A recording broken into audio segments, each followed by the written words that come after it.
पालकत्व म्हणजे पालक होणं किंवा ते पालकाप्रती असलेली जबाबदारी पार पाडणं एवढंच अपेक्षित नसतं. कारण आई बाबासुद्धा होता आलं पाहिजे. आई बाबा होणं वेगळं आणि पालक होणं वेगळं. पालक म्हणजे आपण त्यांचा फक्त यथासांग आपण जे काही करत असतो त्यांच्यासाठी करत असतो किंवा ते आपलं कर्तव्य पार पाडत असतो, असाच त्याच्यामधून अर्थ निघू शकतो. मातृत्व किंवा पितृत्व. एखादा छान असलेली आई, जर एखाद्या आई असेल आणि ती जर छान आपल्या बाळांना वाढवत असेल तर ती एक पालकत्व म्हणून ती पितृत्व देखील चांगल्या प्रकारे निभावू शकते. किंवा असे अनेक बाबा असतात, असे अनेक वडील असतात जे की मुलांना अतोनात प्रेम करत असतात आणि त्यांच्यात मातृत्व देखील तेवढंच जागृत होत असतं जेवढं एक त्यांना आई म्हणून ते प्रेम देऊ शकली असते. आईची माया देता येत नाही असं म्हटलं जातं, किंबहुना ते खरंही असेल.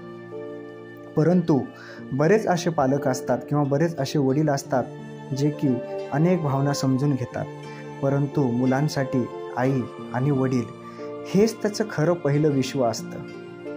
त्याची आईच ह्या जगातली एक सुपरवुमन असते, कारण ती त्याच्या सर्व गरजा, त्याचे सर्व लाड, त्याचे सर्व हट्ट हे ती पुरवत असते.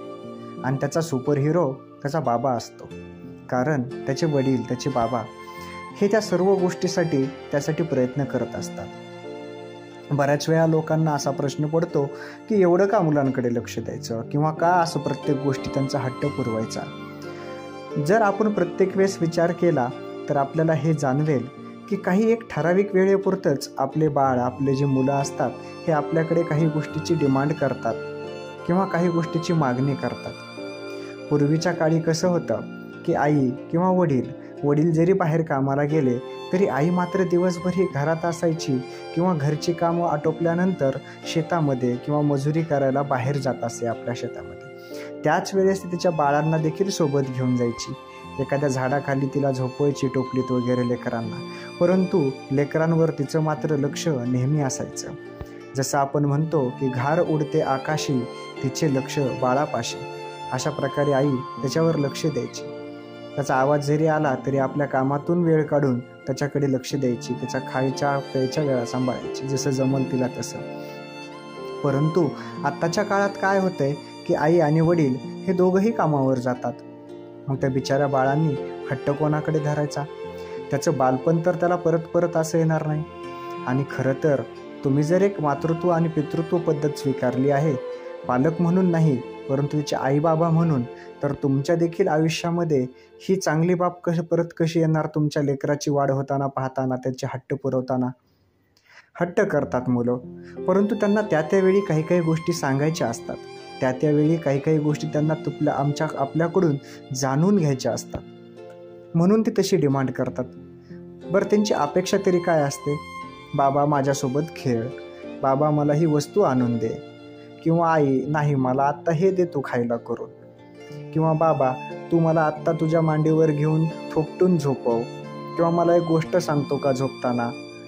बरं, अशी मागणी करणारी जी बाळं असतात हे कितीशे काळ कितीसा असा आयुष्यातला वेळ आपल्यासोबत ह्या गोष्टी करणार आहेत. एक वेळ अशी येणार आहे की नंतर आपण जरी त्यांना सांगितलं की बाळा ये मी तुला गोष्ट सांगतो, तरी ते म्हणतील आता ही गोष्ट नको, मला माझं दुसरे काम आहे, किंवा मी माझ्या पद्धतीने झोपतो किंवा माझ्या पद्धतीने जातो. त्यामुळं हे सोनेरी क्षण असतात. मातृत्व आणि पितृत्व ही एक अभिमानानं मिरवायची गोष्ट असते, कारण ती एक परमेश्वराकडून, ह्या निसर्गाकडून लाभलेली दैवी देणगी असते. त्यामुळं मातृत्व आणि पितृत्व हे आपल्या अंगामध्ये भिनलं पाहिजे. एक उत्तम आई आणि बाबा आपल्या मुलाचे रोल मॉडेल म्हणून आपल्याला पुढे येता आलं पाहिजे. जर आपण आपल्या मुलांच्या ह्या लहानपणीच्या छोट्या त्यांच्या ज्या डिमांड असतात, छोट्या त्यांच्या मागण्या असतात, त्यावेळी त्यांना पुरवायच्या असतात. बऱ्याच वेळेस आपण आपल्या लेकरांना, मुलांना बाहेर घेऊन जातो आणि त्या क्षणाला ते बाळ म्हणतं की नाही आई किंवा नाही बाबा मला तुझ्या कडेवर घे. आपण त्रागा करतो, चिडचिड करतो, परंतु तेवढ्या वेळापुरती जर त्याची वेळ नेमून घेतली, त्याला जर कडेवर घेतलं आणि थोड्या चांगल्या शब्दात जर समजावून सांगितलं तर ते देखील मूल निश्चितपणे ऐकतं. आणि शेवटी त्याला काय हवं असतं? त्याचं आपलं एक चांगलं घट्ट असं बॉन्डिंग त्याला हवं असतं. आपल्या बाळांना किंवा आपल्या लेकरांना नेहमी पाठीशी असणारे आई आणि बाबा हवे असतात. जर त्याला ही जाणीव झाली की आपल्या प्रत्येक गोष्टीमध्ये आपल्याला समजून घेणारे, आपल्याला सहकार्य करणारे, आपले साथ देणारे हे आपले आई आणि बाबा आहेत, तर ते मूल आयुष्यात कधी चुकणार नाही. त्यामुळं मातृत्व आणि पितृत्व ही दैवी देणगी समजून जगलं पाहिजे. लहान लहान गोष्टींचे आपण आपल्या मुलांचे लाड हे निश्चित पुरवले पाहिजे. काही ठराविक वेळेला काही त्यांना गोष्टी समजावून देखील सांगितल्या पाहिजेत, कारण आत्ताच त्या मनावर संस्कार करू शकतात. परंतु नुसतंच शिक्षणाच्या मागे लागून संस्कार विसरणारी पिढी ही कोणत्याच राष्ट्रासाठी आणि कोणत्याच आईवडिलांसाठी चांगली नसते. त्यामुळे शिक्षणासोबत संस्कार हे निश्चितपणे गरजेचे असतात आणि अशाच प्रकारचे आईवडील हे आपल्या बाळांना हवे असतात.